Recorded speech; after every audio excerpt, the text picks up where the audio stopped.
In this video, you'll discover the dark secrets behind New York crime boss negotiations that will leave you stunned. You'll uncover the shocking truths behind one of the most dangerous business meetings in organized crime history. June 19, 1992. A yellow taxi pulls up to Curtis Sliwa's apartment in Manhattan. He's running late for his radio show, so he jumps in without looking too closely at the driver. Big mistake. As soon as the door closes, a gunman rises from the front seat and starts firing hollow-point bullets at point-blank range. The doors are rigged shut.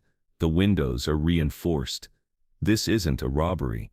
This is an execution ordered by the son of America's most powerful crime boss. But Curtis Sliwa isn't going to die quietly. What happens next will prove that sometimes the biggest threat to organized crime isn't the FBI. Sometimes it's just one man with a microphone and the courage to use it. March 26, 1954. Curtis Anthony Sliwa was born in Brooklyn to working-class parents who believed in standing up for what's right. Growing up during the 1960s and 1970s, Sliwa watched his beloved city spiral into chaos. The subway system had become a mobile crime scene, where criminals terrorized innocent passengers. Politicians promised solutions, but delivered only excuses. Police claimed they were overwhelmed. Meanwhile, ordinary people were trapped in their homes after dark. Curtis Sliwa decided someone had to do something, and if no one else would step up, he'd do it himself. In 1977, at age 23, Sliwa founded the Magnificent 13, a citizen patrol organization designed to make the subway safe. The concept was revolutionary. Trained volunteers wearing distinctive red berets would ride the trains overnight, intervening when they witnessed crimes. Critics dismissed the group as naive vigilantes, but Sliwa and his volunteers had something that traditional law enforcement lacked. They lived in the communities they were protecting. Within months, the Magnificent 13 had grown into hundreds of volunteers. By 1979, the organization had been renamed the Guardian Angels and was operating throughout New York City. The results were immediate. Crime on subway trains patrolled by Guardian Angels dropped significantly. Drug dealers began avoiding areas where the Red Berets were active, but the Guardian Angels' success came at a price. By taking back the streets from criminals, they were inevitably going to conflict with the organized crime families who had been profiting from that criminal activity, and in New York during the 1980s, that meant eventually crossing paths with John Gotti. John Joseph Gotti Jr. was everything Curtis Sliwa wasn't. Where Sliwa was a working-class kid, motivated by civic duty, Gotti was a street criminal driven by power and profit. Unlike many criminals who relied purely on violence, Gotti possessed natural leadership abilities that set him apart. He understood that successful criminal organizations required discipline, loyalty, and careful planning. Most importantly, he understood that reputation was more valuable than money. By the late 1970s, John Gotti had risen through the ranks of the Gambino crime family to become a respected capo. He controlled lucrative gambling operations and construction rackets throughout Queens and Brooklyn. Gotti's approach to leadership was simple: reward loyalty, punish betrayal, and never allow disrespect to go unanswered. These principles had served him well in the criminal underworld. The first conflicts between Curtis Sliwa's Guardian Angels and John Gotti's criminal operations were indirect. Guardian Angels patrols occasionally interfered with drug dealing and illegal gambling operations connected to Gotti's crew. From Gotti's perspective, the Guardian Angels represented a direct challenge to his authority. If these civilian volunteers could operate in his territory without consequences, it sent a message that John Gotti wasn't as powerful as he claimed. In the world of organized crime, such challenges had to be addressed quickly and decisively. The situation escalated dramatically in December 1985, when Paul Castellano was assassinated outside Spark Steakhouse. Within weeks, John Gotti had taken control of the most powerful organized crime family in America. Gotti's elevation to boss status changed everything. He was now responsible for protecting a criminal empire worth hundreds of millions. The media attention made him the most famous crime boss since Al Capone. It was at this crucial moment that Curtis Sliwa decided to take their conflict public. In 1990, Curtis Sliwa began hosting a radio talk show on WABC AM, one of New York's most popular radio stations. The show gave Sliwa a platform to reach hundreds of thousands of listeners. Sliwa used his radio show to discuss crime, politics, and community issues.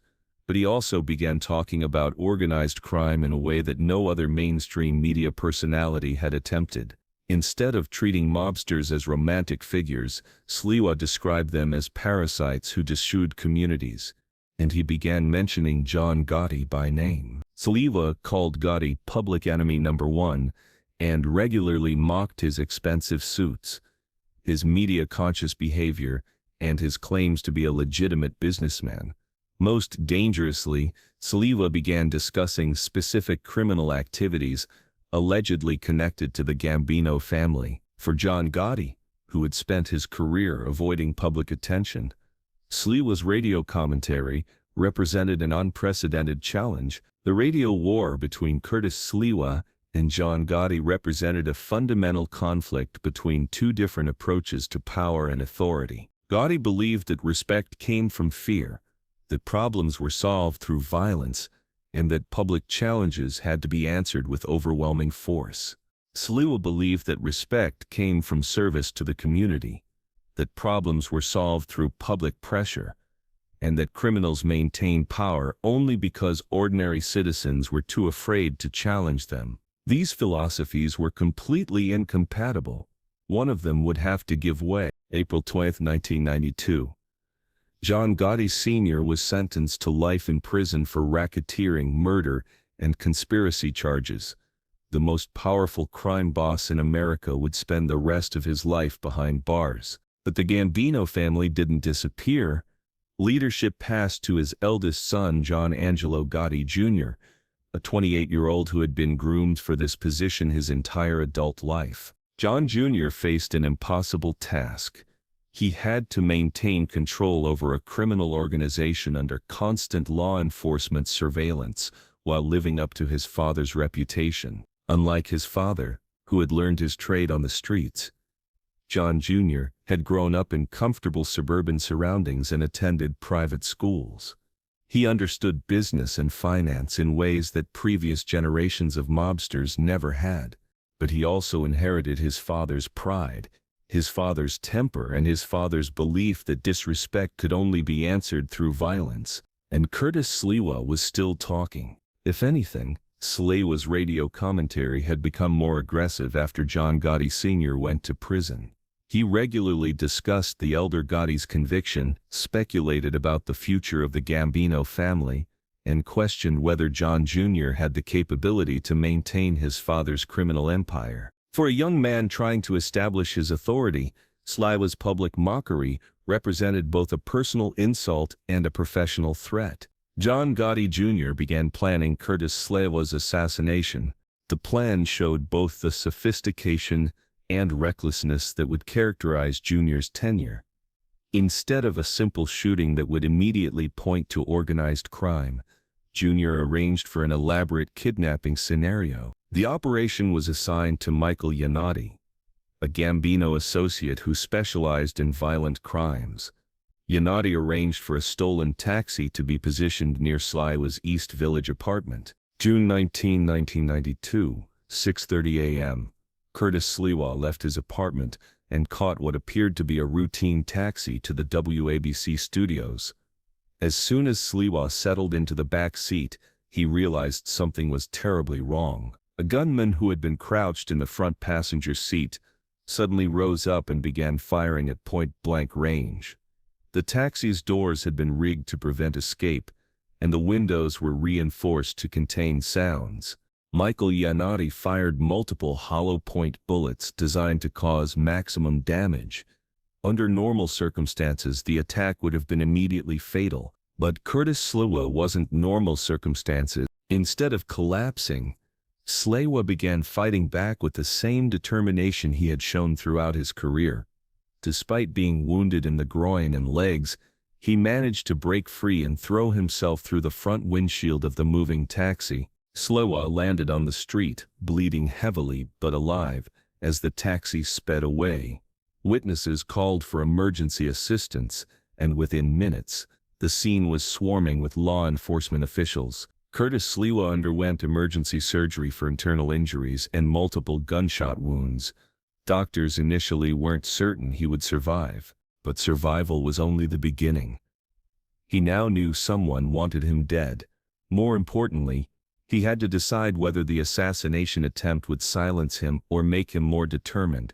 For Curtis Sliwa, the choice was never in doubt. Within weeks of being released from the hospital, Sliwa was back on the radio and more aggressive than ever. He discussed the assassination attempt openly, speculating about who might have ordered it. If John Gotti Jr. had hoped that nearly killing Curtis Sliwa would intimidate him into silence, the strategy had backfired completely. Federal investigators immediately launched a comprehensive investigation, understanding that solving this case could provide evidence needed to prosecute John Gotti Jr. The breakthrough came 12 years later, when Michael DeLeonardo, a former Gambino capo, who had been John Jr.'s closest friend, decided to cooperate with federal authorities. DeLeonardo had been present when John Jr. discussed plans for Curtis Sliwa's murder. His cooperation would eventually lead to the arrest of more than 80 organized crime figures. In 2004, federal prosecutors charged John Gotti Jr. with racketeering, conspiracy, and the attempted murder of Curtis Sliwa. But the case would prove more complicated than anyone anticipated. The first trial began in August 2005. The prosecution's case relied heavily on testimony from Michael DeLeonardo and other cooperating witnesses. Curtis Sliwa testified about the shooting, describing the attack in graphic detail. He identified shrapnel that remained in his body. But John Jr.'s defense attorney argued that the government's witnesses were unreliable criminals lying to reduce their sentences. The jury deliberated for 6 weeks before announcing they were deadlocked. A mistrial was declared. The second trial in March 2006 ended the same way, a deadlocked jury. The third trial in September 2006 produced another deadlock, although jurors later said they believed Gotti Jr. was guilty but couldn't agree on whether the evidence met the legal standard. After 3 failed prosecutions, federal authorities faced a difficult decision. In January 2010, prosecutors announced they would not seek a 4th trial. John Gotti Jr. was free, technically innocent of all charges, but Michael Yannotti, the gunman who actually fired the shots, was convicted and sentenced to 20 years in prison. The aftermath had profound consequences for everyone involved. Curtis Sliwa continued his radio career and Guardian Angels work, but remained permanently affected. He still carries shrapnel and has undergone multiple surgeries for complications. More significantly, the shooting transformed Sliwa from a local activist into a national symbol of resistance to organized crime intimidation. John Gotti Jr. officially left organized crime after his acquittal, claiming he wanted to live as a legitimate businessman. Whether he actually severed all ties remains speculation. The elder John Gotti died in federal prison in 2002, never seeing his son's legal troubles resolved. For decades, organized crime families had maintained control through intimidation and violence. People who challenged mob authority typically ended up dead. But Curtis Sliwa's survival showed that this system was no longer absolute. Media attention, law enforcement investigation, and public pressure could protect individuals with the courage to speak out. Curtis Sliwa's willingness to continue his work despite knowing that someone wanted him dead demonstrated a level of personal courage that inspired thousands of other citizens to become involved in community safety. The Guardian Angels organization expanded nationally and internationally, establishing chapters in cities throughout the United States and around the world. Most importantly, Sliwa's example showed that ordinary citizens didn't have to accept criminal control of their neighborhoods. Even the most powerful organized crime families could be challenged and defeated if enough people were willing to stand up and fight back. June 19, 2024.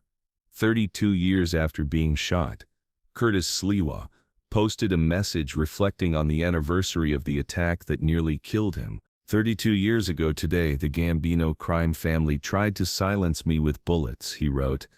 I survived because I refused to go quietly. I still carry shrapnel in my body from those hollow point bullets, but I also carry something more powerful, the knowledge that ordinary citizens can defeat organized crime when they have the courage to fight back. The war between Curtis Sliwa and the Gotti family had lasted 3 decades and transformed both of their lives. It demonstrated the power of individual courage in the face of organized criminality. Whether justice was ultimately served depends on how you define victory in a conflict where stakes were measured, not in courtroom verdicts but in whether ordinary citizens can successfully challenge criminal authority in their communities. Curtis Sliwa survived an assassination attempt, continued his work, and inspired a generation of civic activists. John Gotti Jr. avoided conviction, but saw his family's criminal empire destroyed. The story of Curtis Sliwa and the Gotti family reminds us that in the ongoing struggle between criminal organizations and civil society, individual acts of heroism can change everything. Sometimes the most important battles are fought not by police or prosecutors, but by ordinary citizens who refuse to accept that criminals should control the communities where they live and work. Curtis Sliwa proved that one voice, one microphone, and unwavering courage can be more dangerous to organized crime than an entire police force. The Gotti family learned that intimidation tactics that worked in the shadows don't work in the spotlight of modern media. Their attempt to silence one man backfired spectacularly, bringing more attention to their criminal activities than years of FBI investigations had achieved. And you just witnessed something incredible. The true story of how an ordinary citizen became an extraordinary force for justice, proving that heroes aren't born in comic books. They're made on the streets of New York by people who decide that enough is enough. This conflict between a radio host and a crime family exposed the fundamental weakness in organized crime's traditional methods. For generations, the mafia had controlled communities through fear and silence, but Curtis Sliwa proved that when one person refuses to be silenced, that silence can be broken forever. The ripple effects of Sliwa's courage continue today. Community activists across America cite his example when they organize neighborhood watch programs, confront local drug dealers, or demand accountability from both criminals and law enforcement. His Guardian Angels organization continues operating in major cities worldwide, training volunteers to patrol dangerous areas and intervene in criminal situations. The Red Beret remains a symbol of citizen involvement in community safety. John Gotti Jr.'s failed assassination attempt demonstrated that modern criminal organizations face new challenges that their predecessors never encountered. Traditional mob tactics of intimidation and violence become liabilities when applied to public figures who can use media attention to expose criminal behavior. Most importantly, the Curtis Sliwa story proves that democracy requires active participation from ordinary citizens willing to risk their safety to protect their communities. Freedom isn't guaranteed by laws or institutions, it's defended by individuals who refuse to accept that criminals should control the places where they live and work. The lessons from this 30-year conflict continue shaping how communities respond to criminal threats today. Curtis Sliwa's example inspires new generations of activists who understand that courage can triumph over criminal intimidation when combined with strategic persistence and media attention. If this story of respect, negotiation, and the dangerous game of organized crime politics fascinated you, hit that subscribe button. We're uncovering the untold stories behind the mafia's most crucial business meetings. The sit-downs that prevented wars, the negotiations that built empires. Drop a like if you understand how the right words at the right time can be more powerful than any weapon. More stories coming.